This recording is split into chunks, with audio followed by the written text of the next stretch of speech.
எதையும் மறைக்க முடியாது. எல்லா டேட்டாவும் கண்டிப்பா மாற்று ஒரு இடத்துல ஹார்ட் காப்பியா இருக்கிறதுக்கான வழிகள் இருக்குன்னு சொல்லியிருக்காங்க. ஸோ அதெல்லாம் ரெக்கவர் பண்ற வேலைகள் நடந்துட்டு இருக்கு. யாரு தவறு செய்திருந்தாலும் எல்லாமே இது பண்ணப்படும். எந்தெந்த இடத்துல முறைகேடு இருக்கோ நம்ம எல்லாம் பார்த்துட்டு தான் இருக்கோம். டெய்லி நம்ம அதை விசாரிச்சுட்டே தான் இருக்கோம். விரைவில் எங்க ஏதாவது முறைகேடுகள் இருந்தால் அதெல்லாம் கண்டுபிடிக்கப்பட்டு அதுக்கான விசாரணையும் பேரலா துவக்கப்படும். இது சென்னை தான் ஹெட் ஆபீஸ்ல மட்டும்தான் இந்த மாதிரியான இதில் நடந்திருக்கு. ஸோ மற்ற இடத்துல பெரிய அளவில் டேட்டாக்கள், அதாவது இது மாதிரியான கிரிட்டிக்கல் டேட்டா, இந்த மாதிரி டெண்டர் சம்பந்தப்பட்ட டேட்டாக்கள் மற்ற இடத்துல இல்ல, ஹெட் ஆபீஸ்ல மட்டும் தான் இருக்கு. இது வரைக்கும் 18 ஆர்டிஸ்ட்க்கு ஒவ்வொரு ஃப்ளோர்லயும் ரேண்டமா போயிருக்கு. ஒவ்வொரு ஃப்ளோர்லயும் ஒவ்வொரு டிபார்ட்மெண்ட்லயும் ரேண்டமா போயிருக்கு. ஸோ அதுக்கான கணக்கீடுகள் ஆல்ரெடி பண்ணிட்டாங்க. அதோட டேட்டா வேற காப்பி எங்க இருக்குன்னு ஒரு சிலருக்கு அடிஷனல் காப்பீஸ் இருக்கு, டேட்டாவுடைய அடிஷனல் காப்பீஸ் இருக்கு. அதெல்லாம் ரெக்கவர் பண்றதுக்கான வேலைகள் இருக்கு. ஒரு சில டேட்டாவுக்கு மட்டும் ஹார்ட் காப்பி இருக்கு. ஸோ அதெல்லாம் பரிசோதிச்சு இருக்கிறதெல்லாம் டேட்டா இருக்கு. எத்தனை பேர் அரெஸ்ட் பண்ணிருக்கோம் சார்? இல்ல, போலீஸ் விசாரணை முடியட்டும். அவங்க இன்னும் நிறைய விசாரணை பண்ணிட்டு இருக்காங்க, துரிதமா பண்ணிட்டு இருக்காங்க. ஹார்ட் டிஸ்க் எல்லாம் எங்கெங்க போயிருக்கு, எங்க டிராவல் பண்ணிருக்கு, எங்க எடுத்துட்டு செல்லப்பட்டதுன்னு பாத்துருக்காங்க. இல்ல, உள்ள இருந்து ஒரு சில பேர் இதை செய்து கொடுத்திருக்கலாம். சோ அதான் விசாரிச்சுட்டு வராங்க. முழுமையான விசாரணை முடியறதுக்கு முன்னாடி நம்ம இதை பத்தி பேச வேண்டாம். முழுமையா இல்ல, எல்லா ஒரு சில முக்கியமான டிபார்ட்மெண்ட்ஸ்ல ஒவ்வொரு ஃப்ளோர்லயும் ஒவ்வொரு சில டேட்டாஸ் ஒரு சில ஹார்ட் டிஸ்க்ல ஒரு சில இதுல இருந்து போயிருக்கு.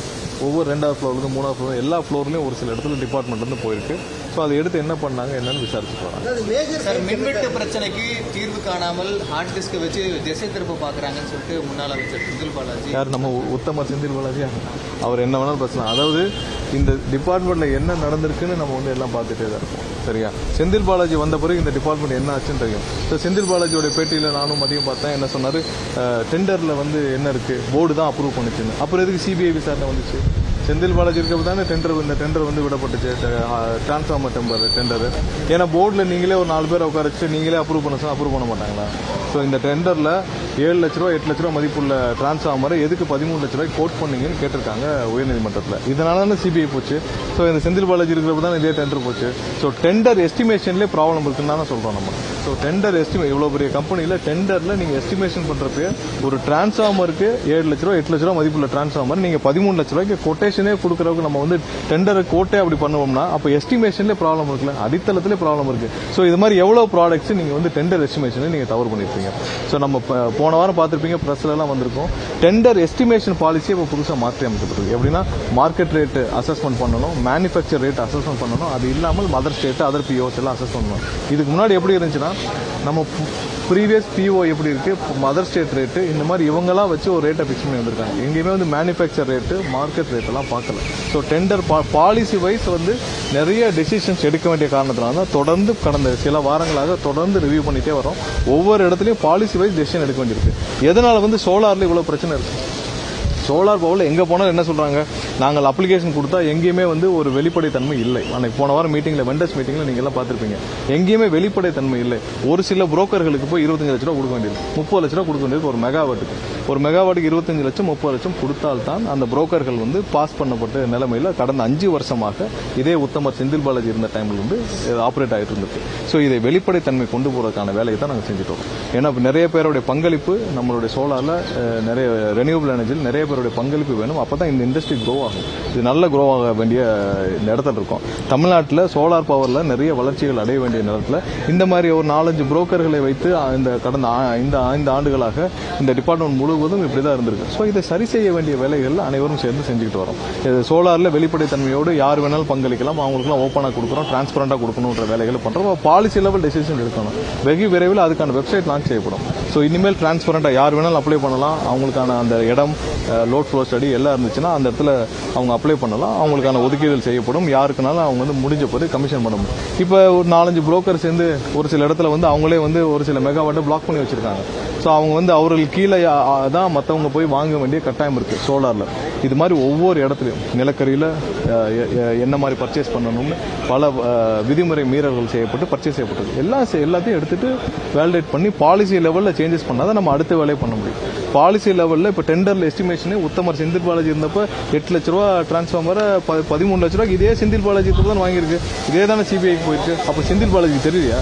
அப்போ இதே போர்டுலாம் போய் போர்டு அப்ரூவ் போகும், அப்புறம் அங்கே இருக்கவங்களை அப்ரூவ் பண்ணுவாங்கன்னு சொல்லியிருக்காரு. ஸோ போர்டில் யாரை வச்சு எப்படி அப்ரூவ் வாங்கணும்னு செந்தில் பாலாஜிக்கு தெரியாதா? ஏன் வந்து டிரான்ஸ்போர்ட்ல அவர் இருந்தப்ப பல பேர்கிட்ட காசு வாங்கி ஏமாத்தினான்னு கோர்ட்ல இருக்கு. 2000 பேர் அக்யூஸ்டா சேர்த்திருக்காங்க அந்த கேஸ்ல மட்டும். அந்த கேஸை வந்து ஏன் இவ்வளவு காம்ப்ளிகேட்டா பண்ணாங்கன்னு செந்தில் பாலாஜி தெரியாதா? சுப்ரீம் கோர்ட் இப்போ வரைக்கும் கேட்குது, இவ்வளவு 2000 பேர் அக்யூஸ்டா சேர்த்தீங்கன்னா இந்த கேஸ் முடிகிறதுக்கு 600 வருஷம் ஆகும். 600 வருஷம் இழுத்தடிக்கிறதுக்கான வேலையை இது வரைக்கும் இந்த மாதிரி ஒரு கேஸை நாங்கள் பார்த்ததே இல்லைன்னு சொல்லியிருக்காரு. ஸோ அதெல்லாம் வந்து எல்லாமே வந்து விஞ்ஞான முறையில் கொண்டு போய் எப்படி கொண்டு போய் சேர்க்கணும்னு செந்தில் பாலாஜி தெரியாதா? ஸோ எல்லாத்தையும் எங்கெங்க தவறு நடந்தோ அந்த தவறை எல்லாம் சரி செய்யறதுக்கான வேலைகளை நாங்கள் செஞ்சுட்டு வரோம். அடித்தளத்திலே நிறைய தவறுகள் இருக்குது, பாலிசி லெவலில் நிறைய சேஞ்சஸ் பண்ண வேண்டியிருக்குது.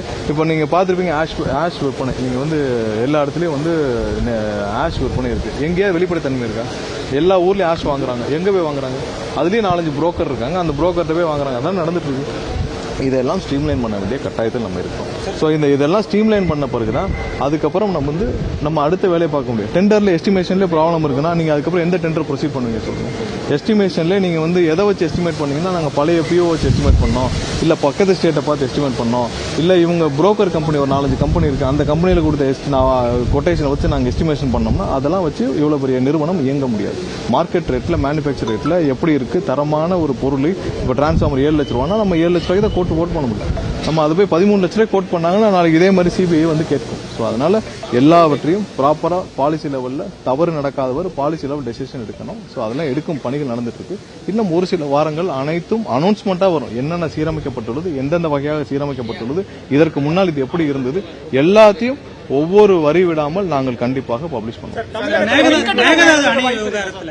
தமிழ்நாடு முதலமைச்சர் அனுமதி தர தேவையில்லை, ஒன்றிய அரசு தான் அனுமதி தரணும் கர்நாடக முதலமைச்சர் டி.கே. சிவகுமார் இல்ல எல்லாமே வந்து பாத்தீங்கன்னா அங்க அவர்கள் மாநிலத்தில் இருந்தாலும் இதுல வந்து ஒன்றிய அரசு அவங்க அனுமதி கொடுக்க கூடாதுன்னு சொல்லி தான் நம்ம வந்து போராடிட்டு இருக்கோம். ஏன்னா ஒவ்வொரு மாநிலத்திற்கும் ஒரு நதி போகும் பொழுது எப்படி இருக்குன்னு சொல்லிட்டு நம்ம already Kaveri water management board இருக்கு, எல்லாமே சேர்ந்து இருக்கணும். ஸோ நம்ம வந்து சட்டப்பூர்வமாக இதை தடுக்கும் பணிகள் முழுவதுமாக செஞ்சுட்டு வரோம். அவர்கள் அதை கட்டவிடாதபடி செஞ்சுட்டு வரோம். இது அரசியல் காரணங்களுக்காக சிவகுமார் இதை திரும்ப பேசிட்டு வராரு. அவர் வந்து வேண்டுமென்றே 2 மாநிலங்களுக்கும் பிரச்சனையை செய்து பிரச்சனை ஏற்பட்டு அது ஒரு சுமூகமான ஒரு பொது அமைதிக்கு குந்தம் விளைவித்து அதன் மூலமா அரசியல் செய்ய நினைக்கிறார். அவர் அதை விட்டு ஒரு வளர்ச்சியை நோக்கி செய்யலாம். இன்னைக்கு ஒரு மாநிலத்தின் மக்களுக்கிடையே வெறுப்புணர்வை தூண்டி அரசியல் செய்ய வேண்டிய அவசியத்தில் சிவகுமார் இருக்கிறார். ரொம்ப வெட்கக்கேடான விஷயம். இப்ப காங்கிரஸோட தான் நம்ம கூட்டணியில் இருக்கோம். அரசியல் ரீதியாக பேசி தீர்வு காண வாய்ப்பு இருக்குங்களா? இல்ல, மாநிலங்களை நீங்க அரசியல் ரீதியாக டீல் பண்ணவே தேவையில்லை. நம்ம சட்டப்பூர்வமாக ஏற்கனவே போகணும். இந்த அரசியல் ரீதியாக டீல் பண்றதெல்லாம் வந்து அதெல்லாம் வந்து இன்னைக்கு ஒரு உறுதியான ஒரு தீர்வை கொடுக்காது. ஸோ நம்ம இதில் சட்டப்பூர்வமான தீர்வை தான் கொண்டு போகணும். தேவை அரசியல் தீர்வுகள் நம்ம வந்து டெம்பரரி சொல்யூஷன்ல இதில் கொண்டு வர முடியாது. இது என்ன ஏற்கனவே அப்படிதான் வந்து நம்ம எல்லாத்தையும் விட்டு விட்டோம். நம்ம வந்து சட்டப்பூர்வமான தீர்வுகள் தான் நமக்கு தேவையே தவிர அரசியல் தீர்வுகள் ஒரு நாள் டெம்பரரி திறந்து விடுறதுக்குலாம் இங்க தேவையில்லை. அரசியல் ஒரு நிரந்தர தீர்வு, சட்டப்பூர்வமான நமக்கு தீர்வுகள் தேவை. ஆமா, எல்லாத்தையும் வேலிடேட் பண்ணி எங்கெங்கெல்லாம் வந்து கரெக்டான லோட் ஃப்ளோ ஸ்டடி இருக்கோ அதெல்லாம் பார்த்துட்டு ஒரு சில இல்ல எதையுமே நிப்பாட்டல. எங்கெங்கெல்லாம் இந்த லோட் ஃப்ளோ ஸ்டடி சரியாக செய்யாமல் எங்கெங்கெல்லாம் இருக்குதோ அதை வேலிடேட் பண்ணி ஒரு சில நாட்கள்ல அப்ரூவல் கொடுக்கப்படும் பணிகள் இப்பதான் அதான் சொல்லிட்டு வரோம். இன்னைக்கு நிறைய வெண்டர்ஸ் வந்திருந்தாங்க. யார் ஜென்யூன் வெண்டர்ஸ் எல்லாத்துக்கும் உடனே அப்ரூவல் கொடுக்குற பணிகள் நடந்துட்டு இருக்கு. வேலிடேஷன் பண்ணி லோட் ஃப்ளோ ஸ்டடி கரியா இருந்தா இன்னைக்கே கொடுக்க ஆரம்பிச்சிருவாங்க. நாளைக்கு இருந்து எல்லாருக்கும் தீர்வு. இல்ல, நாங்க அதெல்லாம் வந்து விரைவில் அறிவிப்போம். எல்லாம் உள்ள வேலிடேஷன் இருக்கு, பின்னர் அறிவிப்போம். இல்ல, காலையில அதை சொல்லியாச்சு. நாளைக்கு இருந்து நம்மளுடைய கஸ்டமர்ல எவ்வளவு தூரம் லார்ஜ் அவுட்டேஜ் இருக்குன்னு பப்ளிஷ் பண்ணுவோம். எங்கெங்கெல்லாம் இருக்குன்னு சொல்லிட்டு அதை முதல்ல வந்து நம்ம எங்கெங்கெல்லாம் அவுட்டேஜ் இருக்கு எதனால் இருக்குன்னு பப்ளிஷ் பண்றோம். ஸோ அதை சீரமைக்கும் பணிகள் நடந்திருக்கு. ஏன்னா கஸ்டமர்ல இப்ப நம்மளுடைய கால் சென்டர்ஸ் எல்லாத்துலயும் தினம் 300 பேருக்கு மேல பணியாற்றுறாங்க. நாளைக்கு இருந்து அவங்க வந்து ஒவ்வொரு நாளும் எவ்வளவு இடத்துல லார்ஜ் அவுட்டேஜ் இருக்கு, எந்தெந்த இடத்துல எவ்வளவு தூரம் மக்கள் பாதிக்கப்பட்டிருக்காங்க, எதனால் பாதிக்கப்படும், இந்த அவுட்டேஜ் எதனால் சொல்லி நம்ம வேலிடேஷன் பண்ற இதுல இருக்கும். அது நாளைக்கு பப்ளிஷ் பண்ண சொல்லி ஒரு சில நாட்கள் அதையும் சீரமைச்சு நம்ம வந்து அதை வெளிப்படைத்தன்மையாக ஒவ்வொரு நாளும் ஏன் இந்த மாதிரியான ஒரு அவுட்டேஜ் ஆச்சு, எது சீரமைக்கப்பட்டது, எவ்வளவு நேரத்தில் சீரமைக்கப்பட்டது, எதெல்லாம் வந்து இன்னும் வந்து பெண்டிங்கா இருக்கு. ஒரு சில இடத்துல வந்து பெரிய அளவில் அந்த போல்கள்லாம் சாஞ்சி இருக்கும். ஒரு சில நாட்கள் தேவைப்படும். ஏன்னா ஹை டென்ஷன் வயர்லாம் இருக்கிறப்போ அது ஒரு சில நாட்கள் தேவைப்படும். ஒரு சில இடத்துல 24 மணி நேரத்துக்கு மேலே பவர் கட் இருந்துச்சுன்னா எதனால் இருக்குன்னு சொல்லி நம்ம நாளைக்கு வெளிப்படைத்தன்மையாக பப்ளிஷிங் பணிகள் ஏற்பாடு செய்யப்பட்டிருக்குது. ஒரு சில வாரங்கள் அதிகம் சீரமைக்கப்படும். ஏன்னா நமக்கு வந்து மக்களுக்கு வந்து சொல்ல வேண்டிய கட்டாயம் இருக்கு. இந்தியா கூட்டணி கூட்டத்தில் கலந்துக்க தவேகாக்கு அழைப்பு வந்திருக்கு சார். இல்ல, அது வந்தால் நாங்க சொல்றோம். நன்றி.